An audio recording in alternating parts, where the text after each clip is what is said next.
Get it. So turning my mic on here on Instagram so everybody on IG can hear me. So let me introduce myself really quickly.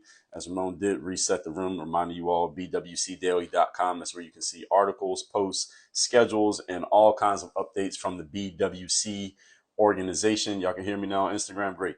So my name is Dre Baldwin. For those who don't know me, I'm a former 9-year pro athlete, author of 33 books, and 4 TEDx talks. Created this whole brand called Work on Your Game, where what we do over here is real simple. We basically take the tools and the strategies and the processes and the mindsets to help athletes get to the top 1% in sports. And we translate those tools over to the business world to help professionals like yourselves do 3 specific things. Number one, perform at a higher level. That means you are giving more value to your audience, your customers, your clients, and your prospects too, because you give them value, then they'll become customers and clients.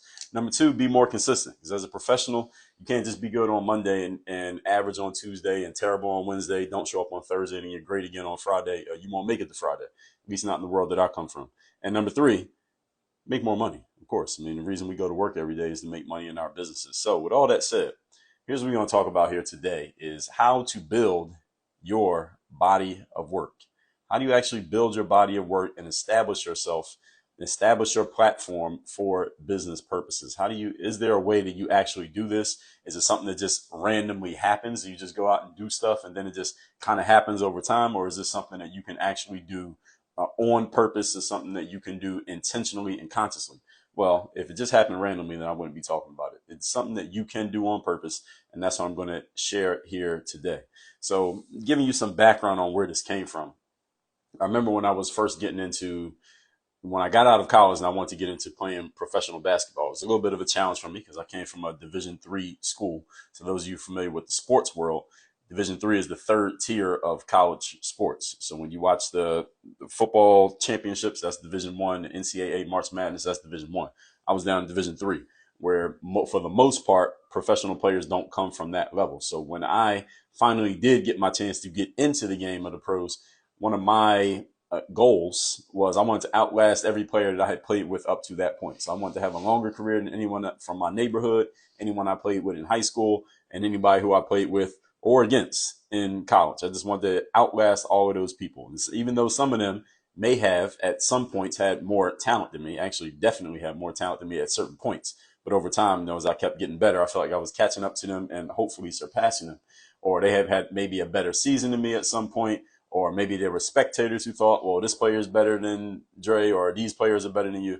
I said, okay, well, if I can't win any of those battles of these individual, this person had a better game this day, this person got more playing time during this couple week stretch of the season. If I can't win those battles, I can at least win the war. All right, that's what I can at least do. I can at least win the war of outlasting all my peers in this process. And I took that same idea into business. And it was one of the reasons why I wanted to make sure I built up a body of work. This is the reason why I did more than one TED Talk. It's the reason why I wrote more than one book. It's the reason why I create content on a consistent basis, even to this day. So today, what we're going to talk about is the mental game, the mindset that goes behind building a body of work. So with that said, actually, let me turn my mic on Facebook. I think my audio wasn't on. All right, here we go. Number one, building a body of work. First of all, decide where you're going to make your mark. Where do you actually want to be known? How do you want people to know you? Where do you want to be seen, heard, and known at? What do you want people to know you for? Ideally, you want to focus on one specific thing that people know you for. Now, I know that all of us are probably great at 10 things, 20 things, 30 things. There's a lot of things that you are probably very good at, and you could maybe have 7, 6, 4, 3, even 2. But ideally, you want to focus on one specific thing that makes people really come to you, really remember you, that really makes a mark in their mind. Because let's remember what a brand is. The concept of branding in the business sense comes from back in the farm, or on the farm still exists, where a farmer would take a branding iron and brand their name or their logo or whatever on the hide of their livestock. Why? Just so anyone knew that cow happened to wander onto somebody else's farm. Hey, this cow belongs to Mr. and Mrs. Jones, or this cow belongs to farm A or farm B. So the purpose of branding is to burn an idea onto the mind of the consumers and of the public and of your prospects. The challenge is for many of us these days, especially since we have the internet and you can pretty much create anything at any time and it doesn't even cost you any money to do it, just a little bit of time and energy, is that we try to brand ourselves or try to make ourselves known for too many things. Now, how many is too many? More than one is too many. All right, just thinking of number two, too many. All right, you get what I'm saying there. You want to focus on one specific thing that people know you for, love you for, and trust you for. That does not mean you can't do other things. Doesn't mean that you're not good at 13 things, but you want people to focus on one specific thing about you. Now, here's the question. How do you know what this one thing should be or could be, or if you're already in the game, how do you know what it is? So I'll give you a shortcut if you're already in the game. Those of you who are already actively in the game, here's the shortcut to know what's the one thing that your prospects, audience, customers, clients, people who are already giving you money, what is it about you that they really love the most? Because you might be offering them, you may be giving them 10 different things. So what's the one thing that they are taking from it? And you should know what this is, because this is the thing that's bringing them back. You might think it's thing number 6, but it's actually thing number 4. So what is it? Here's what you do. Go talk to your customers and clients, or your audience members, or the people who are leaving comments on your social media, whoever, your most active, fervent, participating fans, customers, whatever you want to call these people, all right, people, your followers. Ask them, all right, since I'm not the only person in the world who talks about this topic, whatever it is, and you're probably not the only person in the world talking about it, you probably didn't create it, but you have a creative way of going about it. What is it about my approach and what I do and how I do it that makes you, prospect A or customer B, come to me for it? Why do you want to get it from me instead of anybody else? Why do you read my books? Why do you subscribe to my show? Why are you coming to my events instead of all the other events you can go to? Maybe you go to other ones, but why this one? And let them answer. And if you ask about, I would say by the time you ask about 20 of the people in your audience this question, you're going to start noticing some commonalities in their answers. And the commonality is going to be the thing that you focus on. That's the one thing that is bringing them to you. And that's the thing you want to make sure you're putting at least a little bit of that into everything that you do. And again, it doesn't mean you don't do other things, but what is the one thing that can kind of go with you? It can travel with you no matter what you do, where you go, or how you're doing it. So look at someone like myself, because, and this applies everybody, this applies even as you change industries, you change companies, or you change jobs or approaches, that one thing can still remain a commonality. So you look at someone like myself, I went from basketball, the first 10 years that I was on the internet, from 2005 to 2015, 99% of my material was basketball material. It was me on the basketball court showing basketball players how to practice and play basketball. And then I started talking about mindset a little bit, but it was still only maybe about 10% of my content, probably less than that. But it was mostly basketball, a little bit of mindset, and the mindset was directed towards athletes. But over that time, the commonality was the basketball players loved my direct approach. They liked the way that I kept it real. They liked the way that I was objective about things.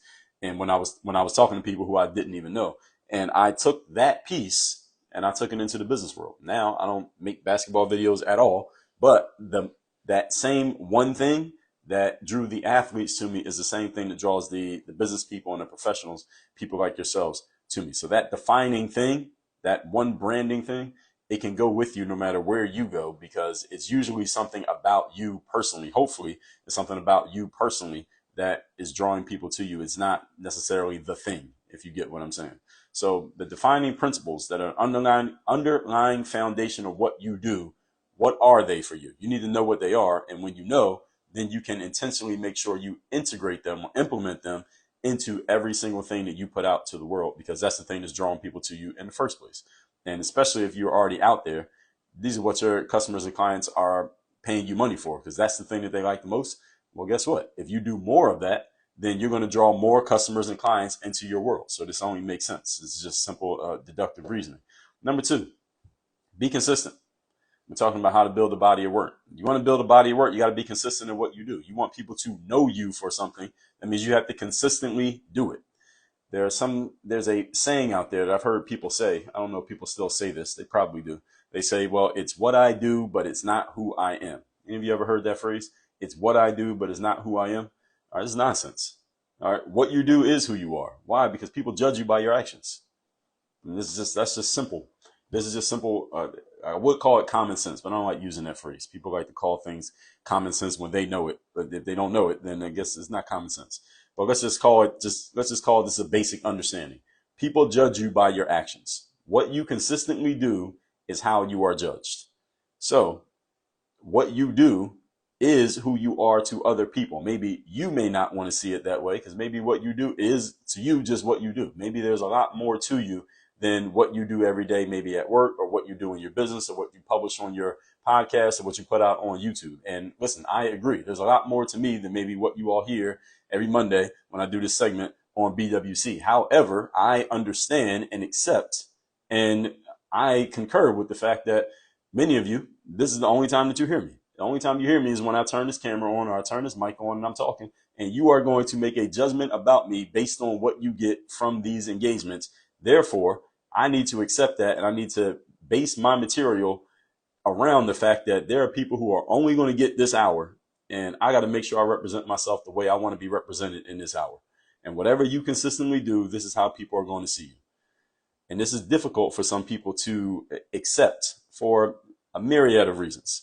But if you want to be known for something, you got to stick around long enough for people to notice it, so that they can come to expect it from you, and gets to the point that maybe when somebody else asks them, hey, who's a good person for topic A or thing B, or who talks about C, they mention you.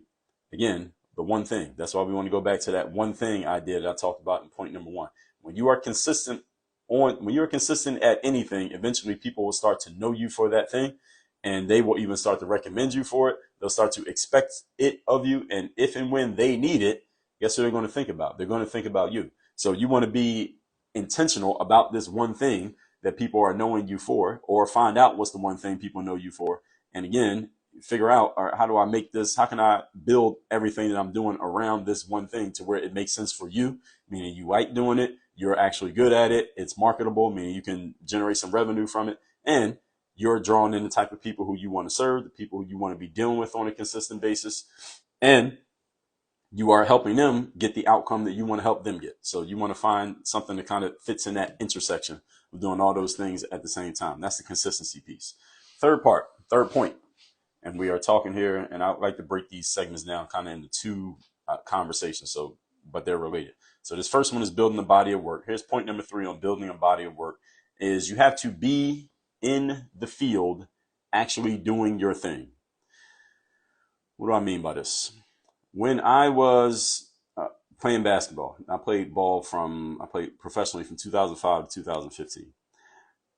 I was able to build an audience around doing that because every single day I was waking up and the first thing I was doing was going to the basketball court, or to the basketball gym with my camera. That's how people started to know me, because I had my camera with me, and working on my game, filming it, breaking those videos down and putting them on YouTube. That's pretty much what I did. That's all I did. And the reason why so many ball players knew me back then is because I was in the field. When I say the field, I mean that metaphorically. Every single day doing basketball stuff, thinking about basketball stuff, talking about basketball stuff. All I put out and everything I said publicly was related to basketball at that time. So the reason why the players knew me is because, first of all, it was a combination of things. First of all, in that time period, there wasn't so many people creating content, but there were a lot of people consuming content. So there was a lot of consumption going on in that period, that 2005 to 2015. But around 2013, that's when the creator world started to hit critical mass, and when everybody, metaphorically, started actually creating material. This is when everybody was blogging. Everybody had a YouTube. Everybody was posting on now what we call social media. And at that point, the field started to get a little bit more crowded. But at the same time, that was around the time that I stopped playing. So it was kind of good timing for me.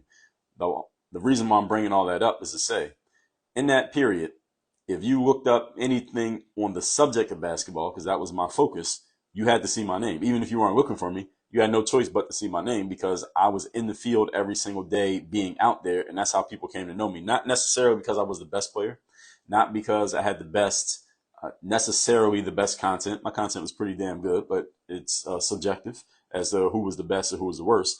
Not because I had the best edited material. I definitely didn't have that. I'll give you that one. My material was not very well edited. I didn't do a whole lot of editing. I just cut up the pieces that needed to be cut up and put it out. There was no high-tech editing being done there. I hate editing, so I edited as little as possible. It was just because I had so much of it and because I was so consistent. and because it wasn't a whole bunch of competition. It was all three at the same time. And because I was in the field, I branded myself and people knew me as, or you want to learn anything about how to practice basketball, you can look up this guy, that guy, these girls over here, but you got to look up this dude, Dre Baldwin. Now, again, not because I was the best, not because I had the best edited material, not because I was the smartest or any of that. It's just because I was the most active. I was the most in the field. I was the deepest in the field of anybody who was out there. That was the thing that made me stand out. And that's how you establish yourself. That's how you establish your platform. So whatever you want to be known for, you can't build a body of work hiding behind the computer screen. You can't hide behind the camera lens. You got to get in front of it. You need to be out there dealing with the people, helping the people, talking to the people, answering the people's questions, answering the questions that they don't even know they have, learning what they need so you can better help them with whatever it is that you share. You got to be in the field. You got to be active. So if you're trying to establish yourself and build your brand in whatever thing that you're doing right now, these are the three baseline points. And then we're going to talk about specifically establishing your platform as I go into the second half of this segment here. So, and I'll recap all 6 points at the same time when I get done. So now let's move into the second part here, which is how to establish your platform for business purposes.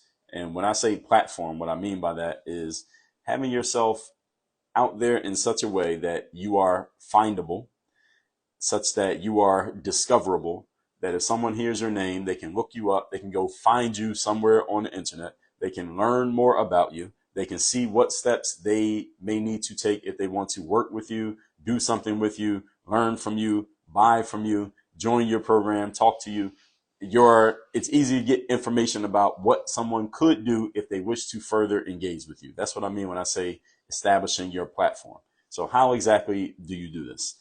This is about making yourself known, generating revenue in the process, because we're talking about business purposes. So when I say business, I mean generating revenue. And there are many people out there who are in the midst of this process, whether you've been doing it for a while and you're always updating, upgrading. Some of you are just getting started. Some of you are thinking about doing this. You haven't gone all the way in yet. But there are a lot of questions that I get about this, whether I solicit them or people just come and ask. So platform, ladies and gentlemen, especially those of you in the thought leadership space, meaning you are selling your intellectual property in any way, shape, or form. Intellectual property just means is not a physical good. You're not selling a car. You're not selling clothes. You're selling something that came from your brain, whether you are just selling it to people like speaking or coaching, or you are putting it into a format that other people can download it, so to speak, into their brains, i.e. a book or a course or some type of event. You can put those into physical formats. So that's a platform for those in the thought leadership space. This is the most important aspect that a business is looking for, or even your customers and clients are looking for, your prospects rather, before they become customers and clients. This is the most important thing they're looking for in individuals today. They want to see, are you out there? Are you known? Because if they can't find you, then they can't do anything else with you. So you have to be findable. So if you want any of you want a book deal, you want to get a published book through a traditional publisher. If you want to do more speaking gigs, if you would like to be a brand influencer who gets influencer deals, you get, what do they call it? Branding deals, where just because of your audience and because of your connection with your audience, a company will pay you money to talk about their product. Do you want to raise your fees and have a logical justification as to why your fees are higher? You want to have more people coming to you. So even though your fees are higher and maybe fewer people can pay for it, you got enough lead flow, enough people in your pipeline that somebody's going to say yes to it. People want to see your platform. People want to know that you are actually out there. You want to be seen, heard, and known.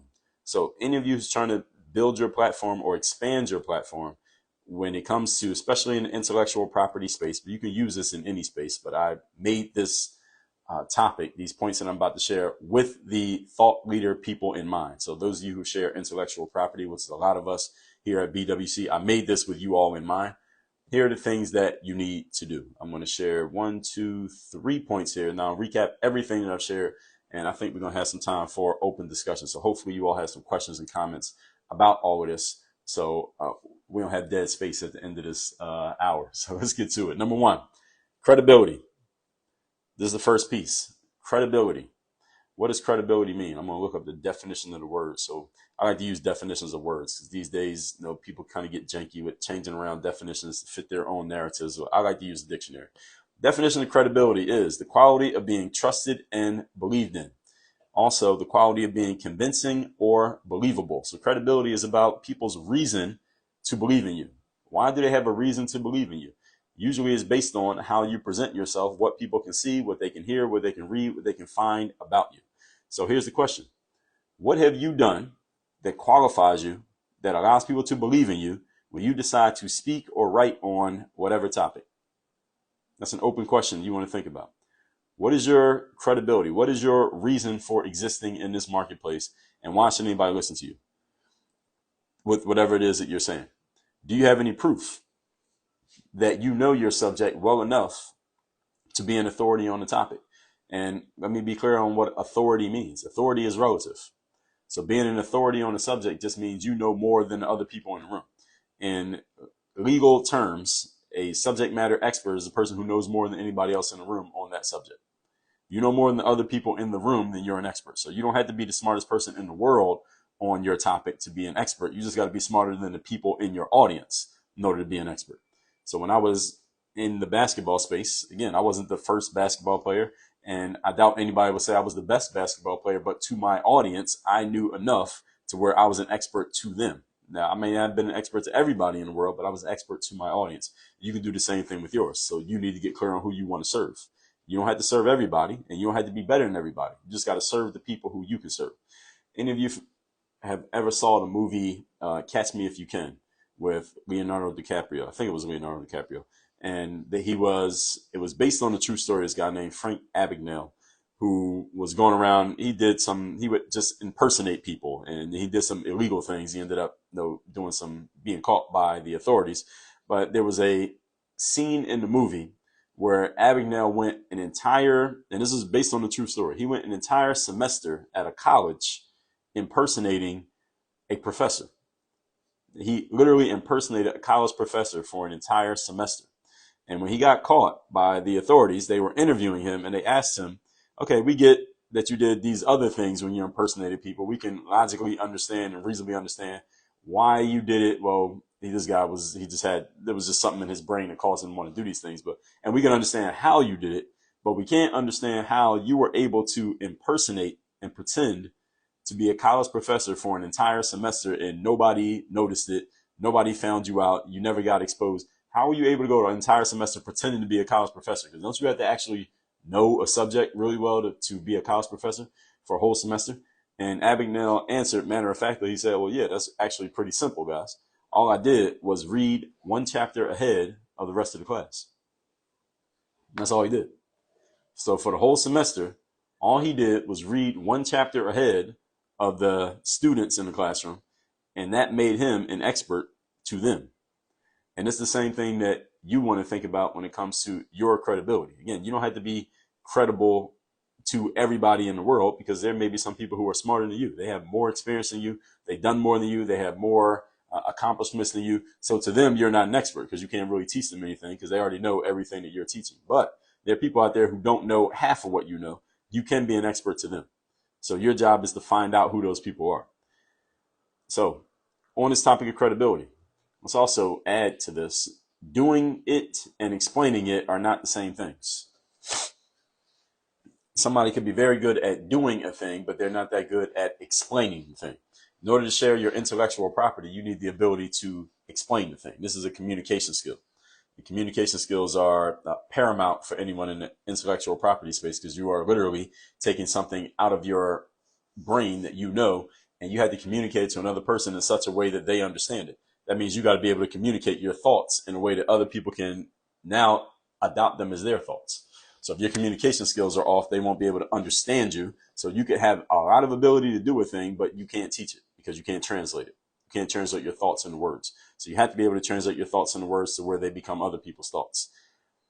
There are a lot of athletes, and I'm just using sports as an example here because that's what I was talking about earlier. There are a lot of athletes who are great at playing, but they're not good at teaching how to play. This is why many of your favorite superstar athletes usually don't become great coaches, because they have innate talents and innate abilities that other people simply don't have, but at the same time, they don't have the ability to explain how those abilities work. Therefore, they can't translate their talents and their skills to other people. And any of you as a sports fan, you'll notice, I definitely notice this in the basketball world. That's the sport that I follow the most. In the basketball world, many of the former players who become coaches, and many of the coaches in pro basketball are former players, many of them were not the star players. They were the average players. These were the bench players. These were, in sports, we call them the role players. They had a role to play, but they weren't the stars. All right, they were the supporting cast. They were not the star guys. Like Michael Jordan's not a coach. All right, Magic Johnson tried to be a basketball coach for a little while. It didn't go too well. Those of you who are familiar with it, you know about it. It didn't go too well. Most of the star players don't do that good in being coaches because, again, their abilities, they can't teach them. They can't translate that ability. It's an innate ability. But the average player, and average at the pro level, by the way, so these guys are still in the top 1%. But the guys who are the average players, they have the ability to translate those skills. And my theory as to why this is because these guys weren't able to just dominate everybody with talent, or they weren't good enough to dominate with talent. So they had to develop other things. And because they had to develop those other things, one of those things was their ability to communicate and ability to understand. And because they have been role players, they have been the average guys, again, average pros, that is, they understand they understand what it feels like to be the guy at the end of the bench, and they have a feel for what it's like the guy who's at the front, the superstar. Even though they weren't the superstar, they have a feel for where that guy's at because they were a little bit close to them, not quite there, but they have a feel for where that guy's at, but they can relate to the guy at the end of the bench, whereas Michael Jordan can relate to the guy who's at the end of the bench waving a towel all game and never gets in the game. Michael Jordan was never that guy. But Steve Kerr, he's the coach of the Golden State Warriors right now, and they're pretty damn good. They've been good the last 5, 6, 7, 8 years. They've been pretty good. Steve Kerr was a average role player in the NBA. He never made the All-Star game. He played in the games. He wasn't at the end of the bench, but he also wasn't at the front of the bench, if you get what I'm saying. He was kind of in the middle. He was a role player, played with a superstar in Michael Jordan, but Steve Kerr was far from being a superstar himself, but he's a pretty good coach. He also has very good players. Let's be honest about that as well. Best coaches have the best players. But Steve Kerr can relate to the guys at the end of the bench because he probably talked to them when he was on the Bulls. When he played with Michael Jordan, yeah, he talked to Michael Jordan, but he also talked to the guys at the end of the bench because he wasn't that far away from them. Whereas Michael Jordan was so far removed from those guys, he couldn't relate to them. Therefore, he couldn't be a good coach. As a coach, you got to be able to relate to everybody on the team, not just the person in the position that you once held. So, again, this is just my theory. This is not a science, it's more of an art. So you have to have the ability, thought leaders, back to my point here, to explain what you know, not just know what you know. To know what you know gives you the ability to do it, and you can be a performer. But if you want to translate your knowledge to another person to where they can get the same outcome that you have, you must have the ability to explain what you do so that someone who doesn't know what you know, they don't have your talent, they do not have your ability, and they don't have your resume, can you help them get a result based on your explanation and your communication? If you have this ability, then you've opened up an entire world to yourself. If you don't have this ability, then I would suggest you go get it, because this communication skill will help you multiply your outcomes. Because if you only have the ability to do it, the problem with this is, the good thing is you can go do it and maybe you can find a way to make money from doing your thing. The challenge is when you don't want to do your thing anymore, or you no longer are doing your thing, or you can't do your thing, or for whatever reason, you just no longer have the opportunity to do your thing, that knowledge and that skill goes away at the same time that you go away. You can't translate it to another person because you can't communicate it. So this ability to communicate is a big deal. So going back to, as I was using my example in basketball, I came from a Division III school, played basketball professionally overseas. Most of you probably never heard of me from basketball, right? You maybe heard of me from BWC, if that. I have the only reference book in existence, at least at the time that I made it. There are a few more now. Only reference book in existence that tells basketball players, here's how you play basketball overseas. If you want to play overseas, you don't know what to do, here's the book to read. And I have players from all levels, Division I, Division II, all levels, reading that book because I had the ability to explain it, not just the ability to do it. Doing it can get you an audience and it builds your credibility, but the ability to explain it gives you a business opportunity. Now, those are two different things. Because again, not only did I do it, but I could break it down and teach it. So you want to think about your ability. What can you break down and teach? And these skills are mutually exclusive. Doing it and teaching it are two different abilities. Some people can teach it. They weren't really that good at doing it. All right? Any of you know someone who, in the sports world, there are plenty of examples of players who didn't play pro. They would have it, they could have, but they couldn't. They weren't quite good enough to make it as a pro athlete, but they had the ability to explain it and break it down in a way that they can help pro athletes, even though they themselves never were a pro athlete. So again, these are mutually exclusive abilities. So anytime you watch one of those sports debate shows and you see a former player saying, well, hey, I played in the NFL or I played in the NBA, and they're saying that as if that means whatever they say is the defining argument or defining opinion, that's a logical fallacy. Just because you did it does not mean your ability, your explanation of it is the only one that we need to listen to. Because there are people who never did it, but they can explain it better than you did, even though you did do it. So again, two different abilities. There are a few people who can do both, and there are many people who can do one or they can do the other. But doing one does not necessarily mean you are good at the other. So you ever seen a good sports player who became a terrible coach or a terrible GM? This is why. And you ever seen a mediocre athlete who became a great coach? This is why. So your credibility is not just your track record or your resume at doing the thing.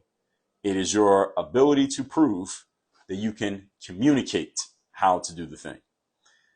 And this is important for all of us in business, because if you can't teach something and consistently prove your authority, then you can't sell. And if you can't sell, then you don't have a business opportunity.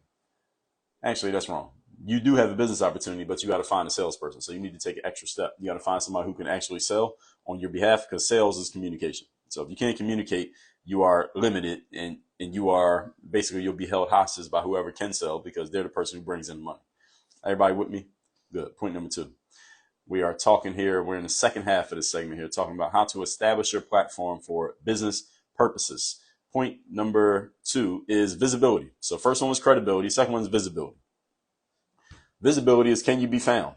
And I talked about this in the first half where I said, be in the field. Be in the field doing your thing so that you are findable and discoverable. That's what visibility is about. Where are you out there, so to speak, proving that you know your stuff?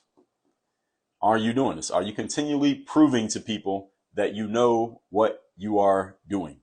I had someone ask me, it was an interview I was doing the other day, and this woman asked me, Dre, what's your favorite source of leads? When somebody comes in and they're interested in joining Work on Your Game University, they're interested in being coached by you, something like that, what's your favorite source of leads? And I said, well, my favorite source of leads is when somebody comes from my internal list, meaning they are subscribed to my podcast, or they're following me on social media. They've been following me for years. They've been reading my emails.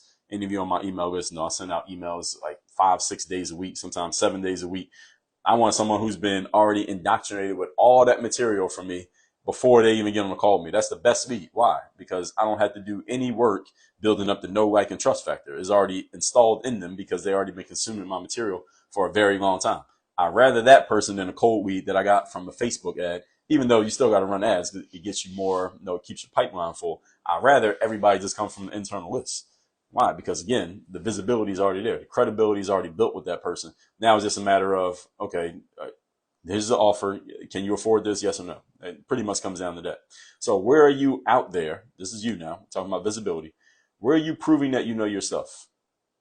The more you do this, the more you build up the know, like, trust factor with the people who are following you, and the less work you need to do when it comes time to actually make them a offer for them to work with you. So if they want to come into your coaching program, or you want to get them to buy a ticket to your event, or you want to sell them your book for $15, listen, everyone goes through the same process. Whether somebody's buying a $15 book or they're investing into a $15,000 program, we all as consumers go through the same process of decision making. Do I know this person? Do I trust and like this person? And is what they're offering actually useful to me? Can I afford to pay for it? That's pretty much the 4 steps everybody follows. Should I repeat those 4 points? Do I know this person?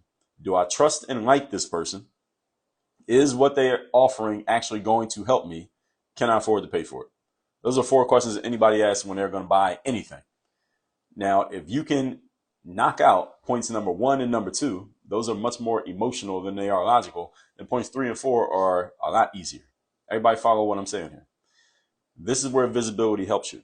This is why you need to be out there getting people to come into your world, so that point number 1 and 2, Know and like. I'm gonna do a whole podcast episode on that, and that kind of just came up with that while I was talking to you all. So I'm gonna do a whole podcast on just those 4 points sometime in the future. And those of you familiar with my work, sometime in the future means very soon. Doing more material, such as free content. This is one of the values of social media. This allows you to break down points 1 and 2. You melt that ice. So you no longer have cold leads. Now you got warm leads. And anybody in sales, I don't care what you sell, a warm lead is infinitely easier to sell than a cold lead. Infinitely easier to sell. If all your leads were warm leads, you have a very, very healthy business, and you have fun doing your sales, even though not everybody's going to buy, but you're only dealing with the logical challenges at that point, not the emotional ones. So a YouTube channel, a blog, a podcast, a TV matter that you know it. Again, it's like the tree falling in the forest proverbially doesn't make a sound. Well, a sound means it has to register in somebody's ear. So if it doesn't register,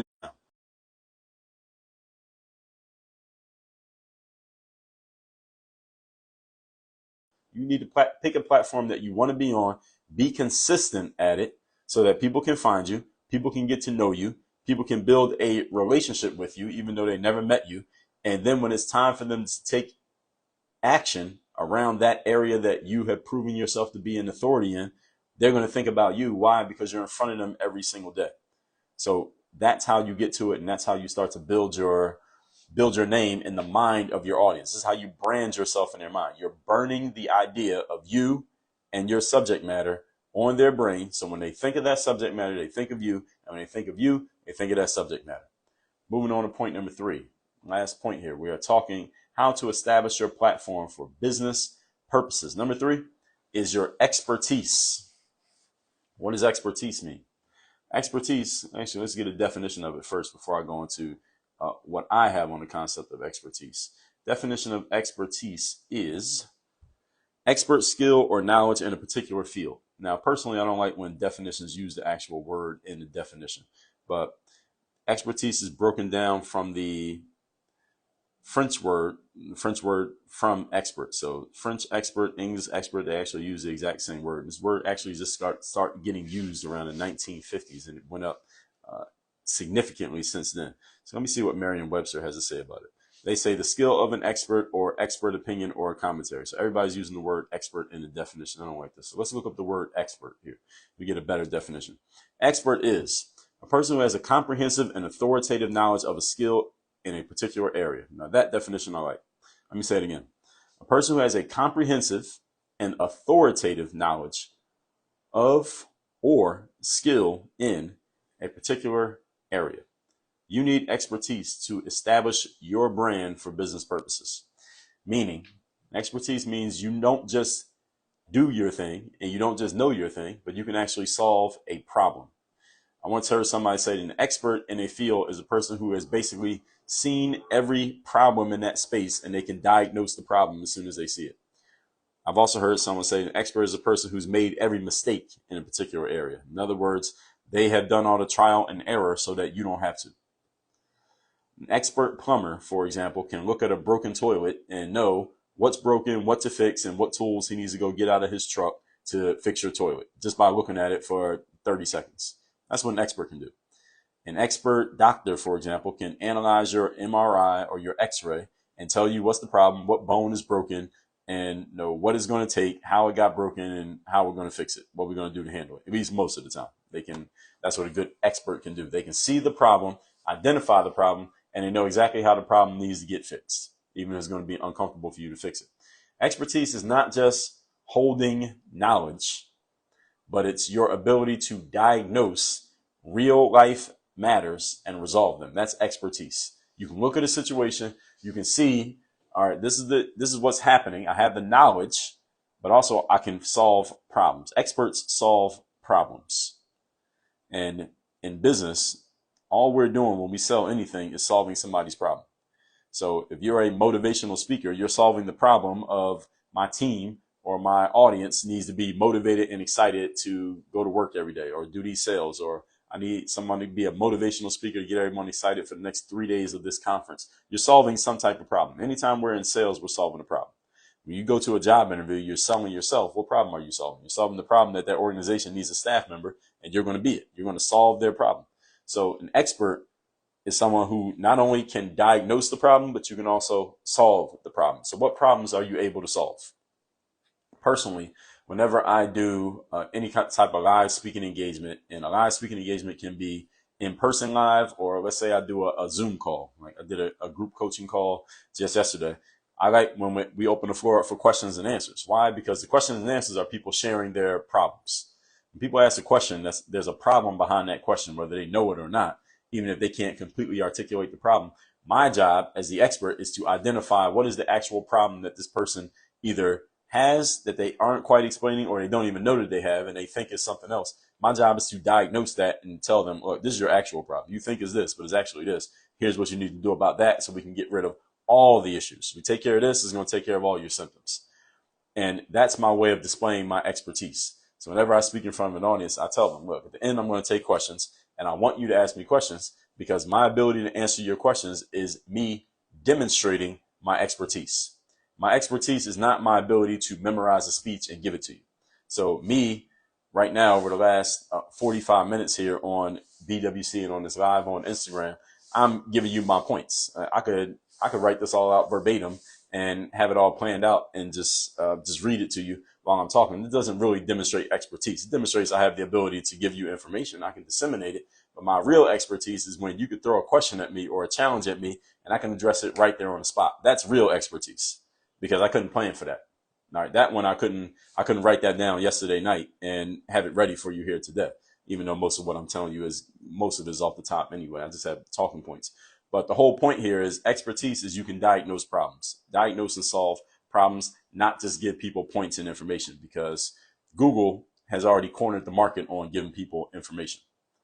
And then once I put this out, Google could take this video, quote unquote, listen to it, transcribe it, and they can basically save this as their information now moving forward. That you don't have to come to Dre Baldwin to get this, because I'm going to put it on the internet. Now the internet has it. It belongs to the internet now. It belongs to the internet streets. All right, Chat GPT, they're AI bots that can give you information on certain subjects. But as far as answering the question right there on the spot, if you ask the wrong question, can I identify that's the wrong question? Here's the actual question you need to ask. Here's the real answer to that question. Only a human can do that, at least with today's technology. That may change sometime in the future, and it probably will. So I like answering questions. Again, this is my way of displaying expertise, and you need to look for this too. What are the problems that people actually have that they may not know they have? You want to answer those. And this is something that you should do in your content as well. So when I was creating content around, I'll give you an example. I'll give you several examples. Let's think of a topic like, I've used basketball enough. Let's take a topic like discipline. So discipline is a topic that I talk about a lot.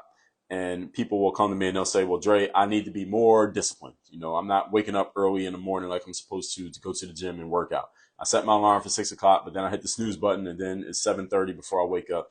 And then it's too late to go to the gym because I got to go to work. And now I'm out of shape because I don't wake up when the alarm goes off. So how can I get better at waking up when the alarm goes off? And I tell them, well, that sounds like a good question, but that's not actually your real problem. See, this is the expertise. When I tell them, well, it's not that you need to get better at waking up when the alarm goes off, because we all know how alarm clocks work. All right, the purpose of the alarm clock is it goes off, you wake up. All right, so if you're not waking up, then the problem is not that you don't know how an alarm clock works or what the purpose of it is. The problem is, let's figure out what's the structure of your day, maybe even the night before, that's leading you to hitting the snooze button when that alarm clock goes off. Maybe you're still so tired, that's why you won't get up. What time do you go to bed the night before? I went to bed at 12:30. Oh, no wonder you can't get up at 6 o'clock. You're not getting enough sleep. You're tired. What'd you eat last night? All right. What time are you normally getting up every day? What are you doing when you go to the gym, if you were to go to the gym? How you feel about going to the gym? What's your workout when you get to the gym? All of these things may be contributing to the fact that you're not getting up at 6 o'clock when you think the problem is, well, I'm just not waking up when the alarm clock goes off. Well, you don't need a coach to help you with that. What you need a coach to help you do is diagnose what the real problem is and replace your question with a better question. That's real expertise. And if you don't have the ability to diagnose the real problem as opposed to what people think the problem is, then you're not quite at the expert level yet. But when you get there, that's what you'll be able to do, is take somebody's mediocre question and replace it with a better question. And that is, in essence, what coaching is taking people's questions and giving them better questions, replacing their bad questions or mediocre questions with better ones, and helping them answer the better question that they never even thought about.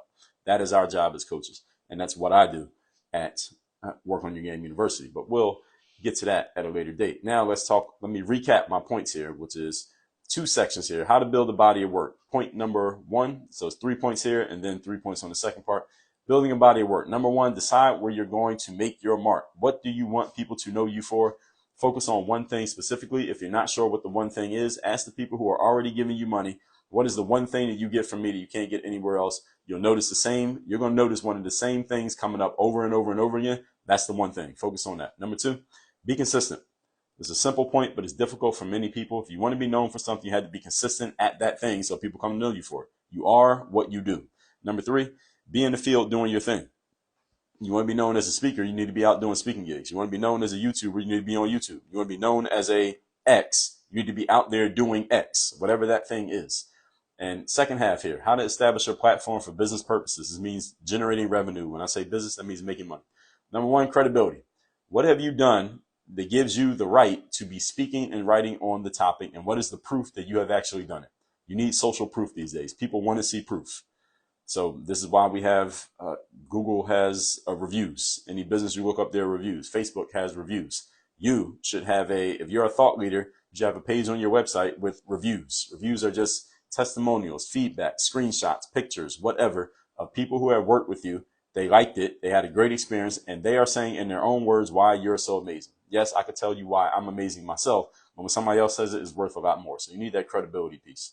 Number 2, visibility.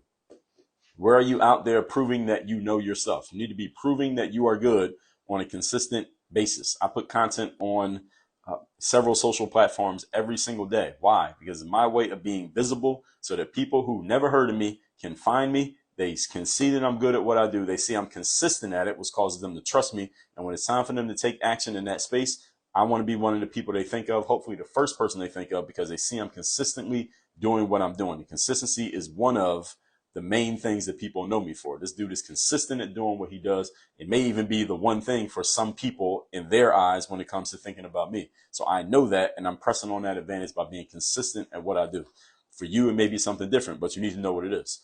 Number 3, expertise. It's not just your ability to do something and know it, or your ability to spew information, which again is slowly being overtaken by AI bots and the internet in general, not humans. So just having information is not going to be worth as much a year from now as it is today. Is your ability to diagnose, which again, AI bots can't quite do the way humans can do right now. The way a doctor can look at your MRI and know what the problem is, or a plumber can look at your toilet and know what needs to be fixed. You need to look at somebody's question or the thing that they say is the problem and identify what the real problem is, which usually is not the actual problem, or that problem that they say it is. Because if it was the problem that they say it was, they could solve their own damn selves. All right, the reason they can't solve it is because that's not the real problem. Your job as an expert is to identify what actually they need to fix and tell them that, and then help them fix the real issue, not the issue that they think is the issue. So with all that said, I'm done 51 minutes straight. Now I want to pass the mic to the audience who wants to add, ask, share anything on this subject of establishing your platform, getting yourself seen, heard, and known for building your business. The mic is open. Hey, Dre, TM, man, what's going on, it was TM? great catching up with you, man, recently in Dallas, bro. Yes, This sir. was a great segment, man. I mean, you just kind of walked us through really a masterclass, and you did it very simplistically, right? I mean, to where everyone should have been able to understand. And so, just appreciate you for your leadership, bro, and your ability to like really help us understand how. Back to you. Appreciate it. All right, thank you, TM. Good catching up with you in Dallas as well, and hope to see you at the next BWC event, whenever that will be. We will know by everybody going to bwcdaily.com if y'all didn't know. So, anybody else? Who else wants to? Not anybody else, but who else? We got 2 voices there. Who was first? It's Rhonda. Hey, Rhonda. Hey, great seeing you also in Dallas. Yes. And so sorry I couldn't attend day 2, but I know that everyone had an amazing time.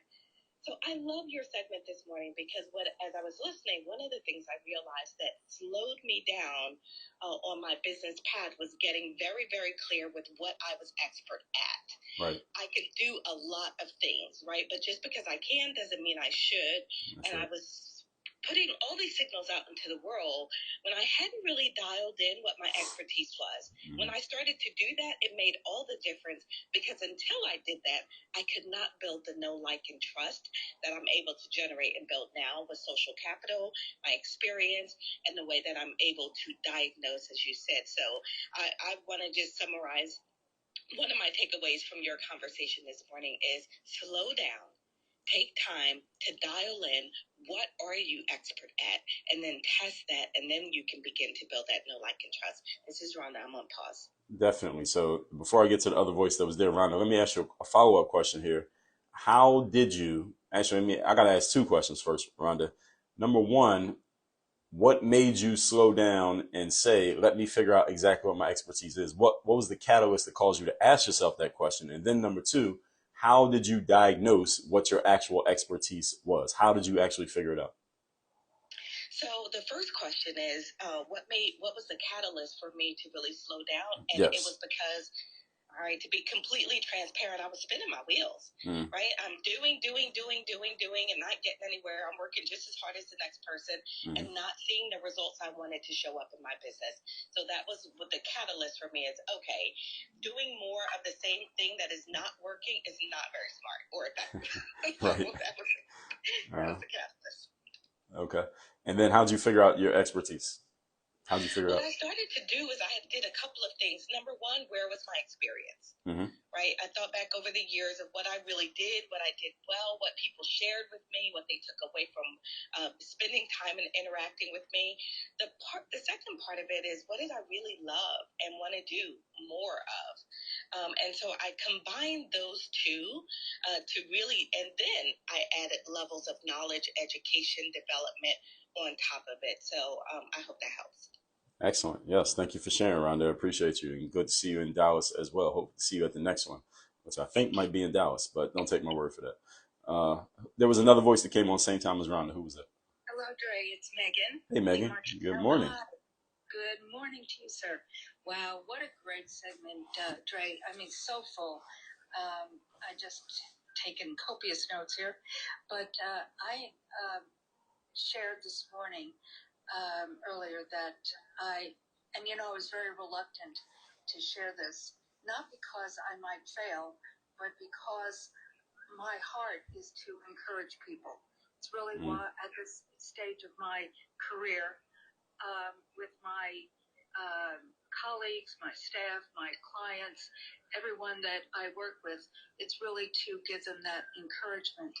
And but then I, was thinking back and forth in my brain, questioning, discussing with myself, but if I don't, then I may not be able to encourage people. So I shared that I'm starting 75 Hard today. Oh, yes, I heard you say that. Yes. Yeah. Congrats. Okay. Thank you. Well, we'll see, in 75 days. But you know what? Congrats. Yeah. No, but I received that. That is the point of the point, because, and like Mary Lynn a week ago said, dang it, I didn't read the last 3 pages. Wow, to be honest, I mean, she could have just continued on.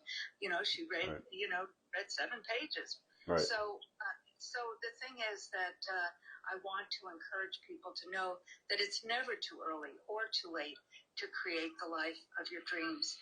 And health is, your greatest wealth. And personally, that's one of the reasons I'm doing this, because I've been working, over a year, Dre. I've lost almost 35 pounds. And that's great. yeah, I mean, yes, I agree. And I received that. And also, I haven't been drinking, I've curtailed, let's say that, the last year drinking wine. And so therefore, I'm ready to do this. I've prepared to do this. So like you were talking about credibility and trusted and believable and, proof of that. And so I will do this, and I'm going to commit to that. If I've done the other things, I know I can do this, and that encouragement. But I'm going to leave you with this. I've been reading as I was working on my stationary bike there, listening to you. Earlier I read Pedro Deo's, I'm beginning to read The Finished Life. And this is about seek ye first the kingdom of God. And he was talking about Jesus. And I said in this, guys, and this was profound to me, in the last decade, in Time Magazine and all of those types of magazines, Jesus has been on the cover over 21 times. Wow. You talk about credibility. More than every one other person. Wow. Oh, excellent. Well, thank you for sharing, Megan, and Anyway, I hope you do good with your. I hope you do great with starting 75 Hard. I'm sure we'll hear more about it. Yes, thank you. Thank you, sir. Much appreciated. All right, we got 2 minutes left. We got a couple short shares. Anyone else want to add or ask anything to this conversation? All right, while I wait to see if there's another. Hi, Dre. It's Angeline. Good morning. Hey, Angeline. Good morning. Oh my gosh, it was so great to meet you in Dallas as well. I just have to plug that in there. Same here. Dallas is amazing. Guys, get to the next BWC event. You will hear all about it when Ramon shares all the details. But what I love about what your segment was here is in that expertise field, identify what the problem really is. When they ask the question, what is it really? Like, wow. How do you, so my question is, how do you start honing in on what that is? Is it their body language, or if you're talking to them in an audible on a phone, like how do you pick up that there's a different question, a deeper question to ask versus what they're actually asking you? That's a great question. So the question is, how do you replace their mediocre question with a better question? And that really is it comes with experience. That's one thing, Angeline, is not necessarily a science. It's more art than science. I would say about 75% art, 25% science. So it comes from experience and having seen a lot. And this is why I said an expert is a person who has made all the mistakes. They've seen all the things in that space. And this is why they're an expert. So when someone comes to me and says, well, Dre, my problem is I'm not getting up when the alarm clock goes off, that's not really the problem, right? Because again, we know how an alarm clock works. We know why it is what it is. The problem is something else. So I start asking questions, and when I start digging around, I find out, okay, you're going to bed at 1 a.m. and you're trying to wake up at 6 o'clock and then you're snoozing the alarm. Okay, now we know what the actual problem is. Now let me figure out, what are you doing when you get off of work at 6 o'clock that you're still awake at 1 o'clock? Now we start breaking all of that down. Now let me figure out, okay, now I found out you're spending 3 hours watching YouTube. Okay, let's fix that part. Now we can fix the time you're going to bed. Now it's easy for you to wake up at 6 o'clock. Now you can get your workouts in. Now you can lose that 30 pounds over the next 6 months. You get what I'm saying here, Angeline? Oh my gosh, yes. Now you can. I love that. Thank you so much. Yeah, so one of my superpowers, and again, this is more art than science, is my ability I break things down and put them back together. All right, that's what we do here at Work on Your Game, and that is my area of expertise. And Angeline, you are up next. It is 9 o'clock, so let me pass the mic right back to you. Thank you, everybody, for your time and attention. Thank you so much, everybody. Unmute and give Dre Baldwin just the biggest shout out, like all the noise for Dre Baldwin. What a powerful segment. Yes, let's go, Dre. Bravo. Thank you, everybody. I don't even know how to follow Dre. That is so great. Hello, everyone. Hello. Good morning, champions, and welcome to Thanks, IG. We are. House. Thanks, IG. We're out of here. Y'all have a good day. Your daily one-stop shop